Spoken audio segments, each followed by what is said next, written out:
Hello, I am Julia Bouwsma. I am Maine's current Poet Laureate, and I am the Library Director for Webster Library in Kingfield, Maine, and I am honored to be this year's recommending author for adult fiction and nonfiction for the Read Maine program. My fiction selection is The Great Transition by Nick Fuller Guggens. This is a book that is set in the aftermath of devastating global climate crisis, and it depicts a future in which a massive and revolutionary cooperative social action has allowed civilization, a chance to survive and reinvent itself. It's a book about moral conviction and ethical dilemma. It's also a plot-driven book, and it's a book of speculative fiction, which are two things that I don't always see myself reading. So I was really excited to find how drawn into this book I was as someone who's not always drawn to those kind of genres.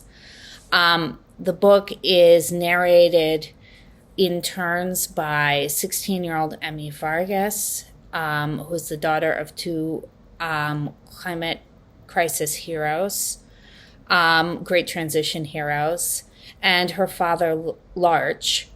And it's a really beautiful rendering of relationships, of family relationships, of relationship to place and history and memory.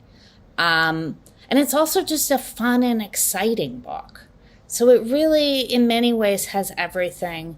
And it's a book full of imagination. And I just love it. I think there's so much opportunity for really important discussion in this book, but also an opportunity to have a good time reading it. My nonfiction choice is Jennifer London's American Breakdown, Our Ailing Nation, My Body's Revolt, and the 19th Century Woman Who Brought Me Back to Life. This is another incredible book. Jennifer London weaves an intertwining narrative here that's composed of many different threads. Her personal experience with chronic illness, the biography of the brilliant and historically underacknowledged Alice James, and interrogations into psychological and feminist theory, history of medicine, and the journey from the Industrial Revolution to the predominating politics of late-stage capitalism.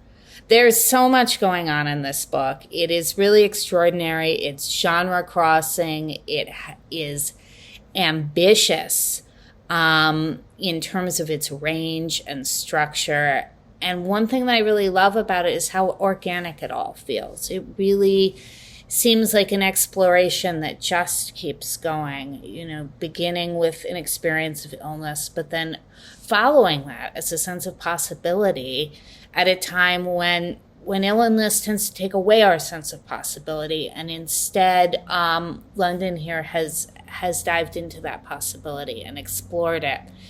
And in another, that also is a book that really gives me a lot of hope. So I wanted to talk about both of those books individually, but one thing I'm really excited about this, and I think this is a little bit with my librarian hat on, is that these books make an incredible pairing together. Think of it as a little bit of a, revolutionary apocalyptic survival pack for our current moment. I talk to so many people who are afraid these days, people who are tired and afraid, and I think these books are both about how we can do the work, even when we don't necessarily have hope, and that work gives us hope. There's this real sense of imagination at work in both of these books. So I think they pair incredibly well together. If for any opportunities to really put them in conversation with each other. So I think that's really exciting as well. I hope that you enjoy these books as much as I have, and I hope that people all over the state get a chance to experience them and experience the minds of these two enormously talented authors.